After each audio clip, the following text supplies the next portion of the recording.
Hey everybody, today I want to talk about Son of the Revolution by Liang Henge and Judith Shapiro. Liang Henge is actually the first-person narrator and main character of the story. He was born in China in 1954, graduated primary school in 1966, right before the revolution began. Their leader was Chairman Mao Zedong, and on July 16, 1966, he swam in the Yangtze River for about an hour. And this really pumped up the young people and get them motivated and excited about this new cultural revolution. Mao wanted to get rid of the four olds, which was culture, customs, thoughts, and morals. And so a lot of people got together in Mao cults, and they would carry around their little red books with his quotes and thoughts. And they would also have propaganda and flags and posters, anything they could write on, they would write on. And they would say things in Chinese letters and writing, of course. Down with capitalist roaders, long lived our beloved and great leader, Chairman Mao. And they also would interrogate and socially humiliate people with capitalist or Western ideas and also nationalists, intellectuals. They would post up things against them, even if they were family or friends. They would say things to put them down, criticize, and humiliate. So there was the Mao cults, like the Red Guards, the rebel groups, the Red Cliff Struggle. They had their books and their pens.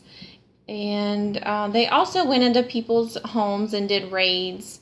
They would burn things like books and pictures, anything that was old. And they also went into cities and they tore down monuments of political and religious figures that no longer wanted to have in their town. They also changed names. They changed their name. They changed street names. A lot of the older generation was having a hard time knowing where they were because everything was changed around so much. And Liang and his sister was a part of the rebel group, and they would go around and they saw a lot of interrogations, beatings. They saw killings, and during the Cultural Revolution, about 400,000 people had died from this.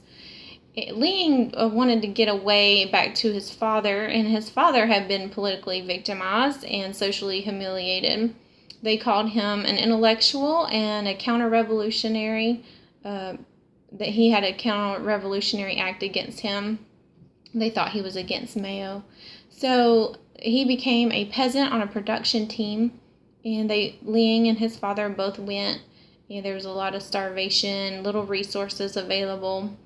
And a lot of people also had a hard time getting jobs in the towns. They had to live and work in factories and had very little food and money to go around. Liang wanted to get a job, so he worked at the oil factory, and he also played basketball on their committee.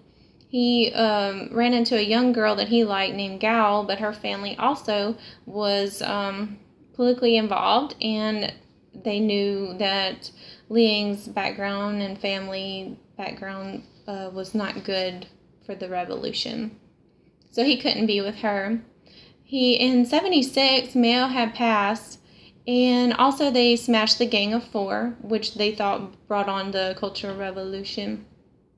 So this was a good time for everyone, and Liang signed up for school in 77 and got accepted in 78 to a 4-year school to the Chinese Language and Literature Department, and to become a Chinese teacher in 4 years.